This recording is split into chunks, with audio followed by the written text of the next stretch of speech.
UX 리서처는 이해관계자들에게 사용자들의 인사이트를 전달하는 역할을 한다고 생각하면 좋을 것 같아. 멋있다. 안녕하세요.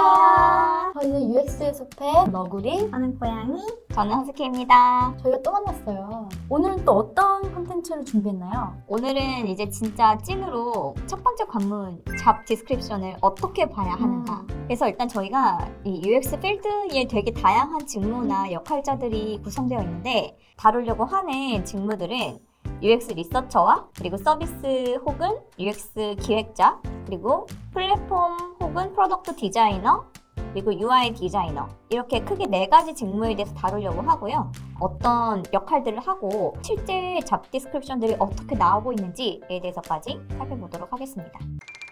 그러면 첫 번째로는 저희가 UX 리서처에 대해서 살펴보려고 하는데요. UX 리서처는 간단하게 설명을 해보면은 이해관계자들에게 사용자들의 인사이트를 전달하는 역할을 한다고 생각하면 좋을 것 같아. 이해관계자는 누구 얘기하는 거야? 이해관계자라는 게 되게 큰 단어여가지고 궁금할 것 같은데 예를 들어 내가 리서처로 프로젝트를 한다 라고 했었을 때 이 프로젝트에 속해 있는 여러 역할의 사람들이 있어. 기획자, 디자이너로 들어와 있을 거고 여기 뭐 개발자도 들어와 있을 거고 뭐 비즈니스 담당자, 마케터도 있을 거고 이 사람들을 이제 내가 이해관계자들이라고 부른 거야. 그래서 이 사람들에게 내가 UX 리서처로서 내가 조사하고 알아낸 고객들에 대한 내용, 인사이트를 이제 전달을 하는 게 나의 역할인 거지. 이런 인사이트를 전달하기 위해서는 리서처가 하는 과정은 크게 3가지 단계로 업무가 나뉘어. 그래서 첫 번째는 조사를 설계를 하게 돼. 그래서 이 조사를 처음에 설계할 때는 그게 이제 이해관계자들이 알고 싶어하는 내용들이 되게 많아. 사용자들이 정말 어떤 뭐 연령대가 어떤지 그 사람들이서부터 시작해서 어떨 때 그 상품이나 우리 서비스 쓰는지 어떤 걸 어려워하는지 어떤 것들을 바라는지에 대한 것들 알고 싶은 것들이 굉장히 많이 있는데 그런 것들을 이제 리서처가 잘 들어가지고 이번 조사에 그러면 이런 것들을 알아봐야 되는구나에 대한 그 범위를 정하는 거야. 조사 설계할 때. 그래서 우리가 가지고 있는 가설들도 어떻게 검증할 것인지 우리 생각할 때 사람들이 이럴 때 불편해하는 것 같은데 이런 게 우리 서비스의 문제지 않을까? 라고 있는 가설들도 같이 짬뽕을 해가지고 그럼 그거를 알아내기 위한 가장 적합한 방법론을 선택하게 되는 거야. 인덱스 인터뷰를 할 건지 아니야 이거는 UT로 알아봐야 돼 하면 UT를 하고 사용자들이 전체적으로 서비스를 어떻게 쓰는지 로그를 트래킹 해봐야 돼 라는 약간 이런 방법론들에 대한 것까지 조사 설계 과정에서 선택한다고 보면 돼. 그래서 그걸 선택을 하고 나면 실제 조사를 실행을 하겠지. 그래서 진행한 내용을 실제 이제 결과를 취합하고 분석하고 또 사내의 그 인사이트를 전달하는 과정으로 그 업무가 끝나.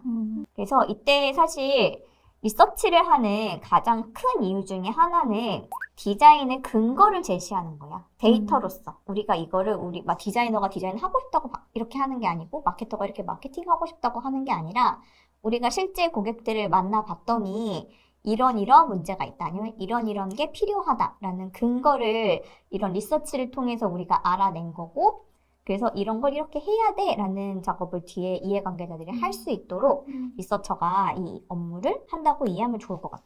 설득을 위한 커뮤니케이션을 하는 거지. 우리 팀이 하나의 방향을 볼 수 있게 조사를 한다고 이해하면 좋을 것 같아. 멋있다. 그러게. 저런 말들이나 조사 방법론 이런 게 경험해보지 않은 사람들한테는 되게 어려울 것 같거든? 여기에서도 이제 2가지 갈래가 있어. 정량과 정성 2가지로 나뉘어.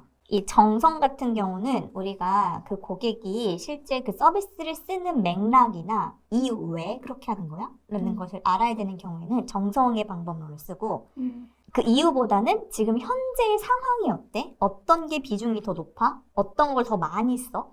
라는 것을 알아볼 때는 정량 방법론들을 쓰게 돼요. 그래서 실제 정성에서 쓰는 방법론과 정량에서 쓰는 방법론이 다르다. 그래서 이게 조직마다 정성 리서처랑 정량 리서처가 따로따로 배치되어 있는 조직도 있고 정량과 정성을 한 번에 하는 한 리서처가 하는 경우도 있고 그건 이제 조직의 상황마다 다르긴 한데 어쨌든 리서치 자체를 볼 때 이게 정성이냐 정량이냐에 따라서 그 알고자 하는 내용이 좀 달라진다. 그럼 보통은 저 2가지를 다 할 줄 알아? 아니.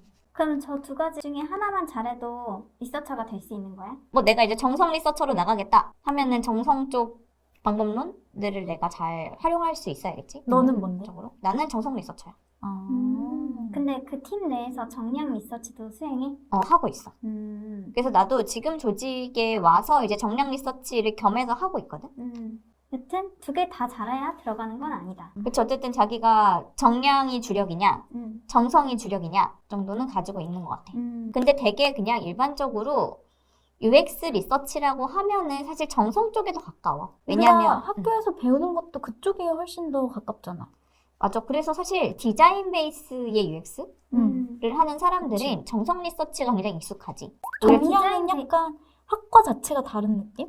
맞아. 조금 마케팅이나 아예 막 그런 사회학? 사회학도 들어가. 통계학 이런 쪽이 통계학. 많더라고. 저쪽은 사실 이제 사회 인문 플러스 마케팅 이런 아. 것들에서 많이 쓰는 방법들이지. 근데 요즘은 그런 쪽이 아니어도 실제 그 데이터 분석하는 것도 우리 많이 보잖아. 앱에서의 활동 데이터, 맞아. 나 이제 구매 데이터 같은 것들도 보고 있어서 정량 쪽은 아예 이제 데이터 사이언티스트 분야 쪽도 있는 것 같아. 맞아. 그런 것도 많아. 아예 그쪽 부서가 따로 있는 경우도 많이 많지. 뽑더라고. 맞아. 그래서 우리가 JD를 볼 때 특히 리서처는 그 언급되는 그 방법론들을 보면은 대략 정성의 포커스가 맞춰진 리서처를 뽑는구나. 아니면 정량의 포커스가 맞춰진 리서처를 뽑는구나에 대한 걸 파악할 수 있어. 그래서 대표적으로 내가 꼽아본 거는 정성 리서치 방법론에서는 크게 세 가지가 많이 언급이 되고 있어. 첫 번째는 유저빌리티 테스트, 사용성 테스트, 그리고 두 번째는 심층 인터뷰, 그리고 세 번째는 집단 심층 인터뷰라고 해서 이제 여러 명을 모아놓고 인터뷰하는 것 정도의 세 가지가 좀 대표적인 방법론이라고 보면 좋고, 그리고 정량 방법론에서는 크게 몇 가지 좀 대표적인 가져온 거는 설문조사. 예를 들어 우리가 인터뷰 같은 거는 많이 해봤자 한 10명 내외, 15명 내외 정도로 보통 하잖아, 정성에서는. 근데 저런 정량 서베이 같은 거는 최소 1000단위로 이제 넘어가게 되지.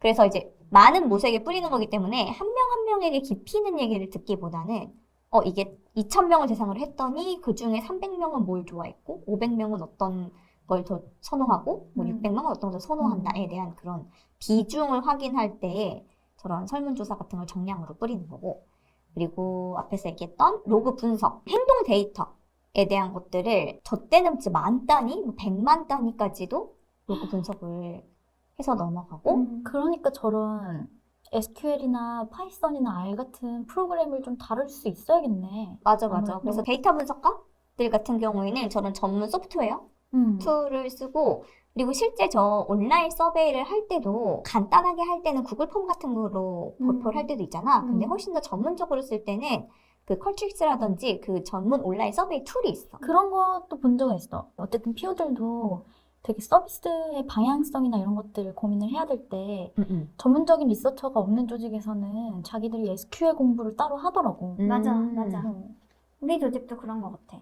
리서처 조직이 따로 없기 때문에 PO 조직에서 어느 정도 저 지금 정량조사에서 얘기하는 방법들을 다루는 그치. 그런 사람들이 많아. 막 리서치를 들어가기 전에 현황을 파악하기 위해서는 그런 쿼리 같은 것들을 짜가지고 데이터를 좀 미리 보는 케이스들도 많이 있는 것 같아. 다들 대단하다. 진짜 멋있다. 대세야 대세. 그지? 확실히 데이터가 대세인 것 같아. 그래서 어쨌든 UX 리서치 같은 경우는 앞에서 말했듯이 고객에 대한 데이터를 다루는 역할자라고 이해하면 좋을 것 같아. 그래서 이렇게 대략 UX 리서치 분야가 구성되는지에 대해서 살펴봤고, 이제는 하나하나 잡 디스크립션을 보면서 얘기를 해보려고 하는데, 경력에 대한 걸 뽑을 때의 거와 신입을 뽑을 때의 것과 그리고 뭐 인턴 같은 것들을 뽑을 때의 리서처 공고들을 가져와서 이제 하나씩 살펴보려고 해요.